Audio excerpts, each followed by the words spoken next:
ધરમપુર તાલુકાના શિશુમાળ ગામે પ્રાથમિક શાળામાં નવનિયુક્ત આચાર્ય શ્રી ઈશ્વરભાઈ ગવળીનો એસએમસીના સભ્યશ્રીઓ, ગામ લોકો, વાલીઓ અને શિક્ષક સ્ટાફ મિત્રો દ્વારા ફુલહાર પહેરાવી અને સંવિધાનની બુક આપીને અભિવાદન કરવામાં આવ્યું। ધરમપુર તાલુકાના શિશુમાળ ગામે પ્રાથમિક શાળામાં નવનિયુક્ત આચાર્ય શ્રી ઈશ્વરભાઈ ગવળીનો એસએમસીના સભ્યશ્રીઓ, ગામ લોકો, વાલીઓ અને શિક્ષક સ્ટાફ મિત્રો દ્વારા ફૂલહાર પહેરાવી અને સંવિધાનની બુક આપીને અભિવાદન કરવામાં આવ્યું।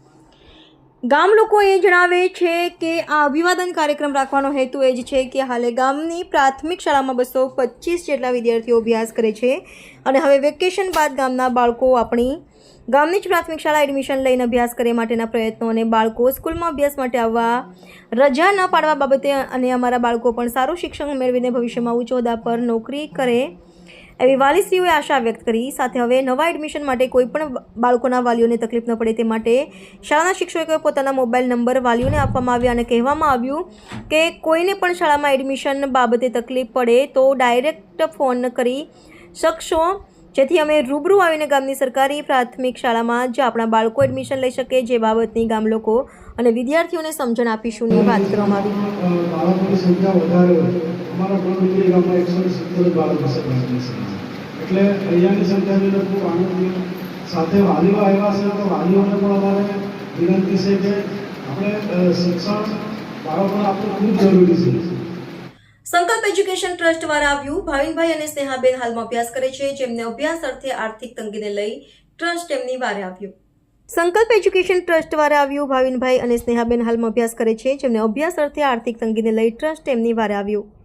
વલસાડ જિલ્લાના અટ્ટ ગામ કોલવડા ફળિયાના ભાવિનભાઈ શરદભાઈ પટેલ અને સ્નેહાબેન શરદભાઈ પટેલ હાલે Bardoli RNG Patel institute of technology કોલેજમાં અભ્યાસ કરી રહ્યા હોય। ભાવિનભાઈ બીજા વર્ષમાં અભ્યાસ અને સ્નેહાબેન ત્રીજા વર્ષમાં આઈટી પરફોર્મન્સ ટેકનોલોજીમાં અભ્યાસ કરી રહ્યા છે। તેમના પિતા શરદભાઈ પોતાનું જીવન કડિયાકામ અને મજૂરી કરી ગુજરાન ચલાવે છે। શરદભાઈની આર્થિક પરિસ્થિતિ સારી ન હોય, બંને છોકરાઓની છત્ર ફી ભરી ન શકતા છોકરાઓનું ભવિષ્ય અંધકારમાં ન ધકેલાય માટે સંકલ્પ એજ્યુકેશન ટ્રસ્ટનો સંપર્ક કરતા સંકલ્પ એજ્યુકેશન ટ્રસ્ટ દ્વારા આદિવાસી સમાજના બાળકો શિક્ષણ અધવચ્ચેથી છોડી ન દે તે માટે અટગામ ગામે દોડી આવી બંને છોકરાઓની ફીસ ભરી આપી સહકાર આપ્યો અને સમાજને સંદેશ આપ્યો।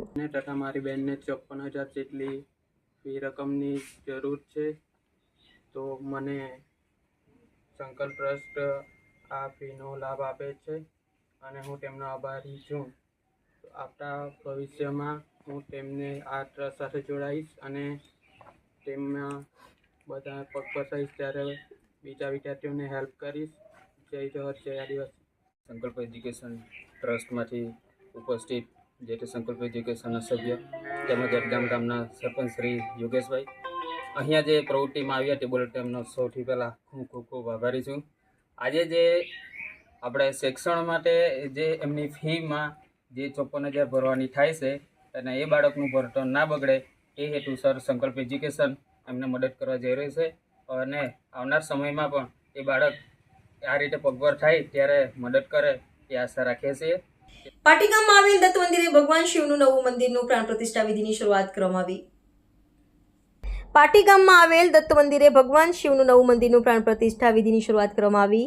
ડોલવણ તાલુકાના પાટી ગામમાં ડેરી પાસે આવેલ મંદિરની જગ્યામાં નવા મંદિરનું નિર્માણ કરવામાં આવ્યું છે, જે ગામના આગેવાન, વડીલો, યુવાનો અને ભાઈઓ તથા બહેનોના સાથ અને સહકાર થકી નવા મંદિરનું નિર્માણનું કામ પૂર્ણ થયું અને આજ રોજ પ્રાણ પ્રતિષ્ઠાની શરૂઆતની વિધિ ચાલુ થઈ ગઈ અને ટૂંક સમયમાં આજ રોજ કુંભ રાશિના હિસાબથી બ્રાહ્મણોએ કહ્યું કે જે સમયે પ્રાણ પ્રતિષ્ઠા થશે તે મુજબ તે સમય પ્રમાણે નામ આપવામાં આવશે એવું જણાવેલ છે।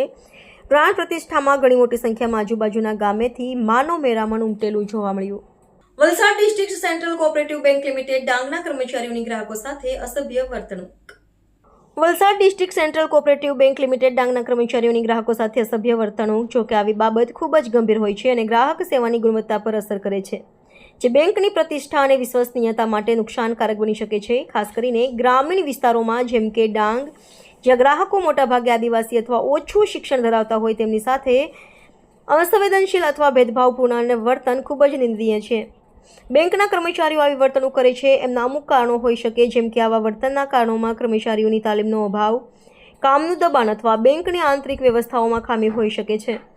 વલસાડ ડિસ્ટ્રિક્ટ સેન્ટ્રલ કોઓપરેટિવ બેંકની વેબસાઇટ પર ઉલ્લેખિત ગ્રાહક સેવા નીતિ મુજબ બેંકે ગ્રાહકને ઉત્તમ સેવા પૂરી પાડવા માટે આરબીઆઈ, નાબાર્ડ અને સરકારી માર્ગદર્શિકાઓનું પાલન કરવું જોઈએ. જો કે જો આ નીતિનો શાખા સ્તરે અમલ ન થતો હોય તો આવી ઘટનાઓ બની શકે છે. હવે સંબંધિત અધિકારીઓ આવા બેદરકાર કર્મચારીઓ વિરુદ્ધ કાર્યવાહી કરશે કે કેમ એ જોવું રહ્યું.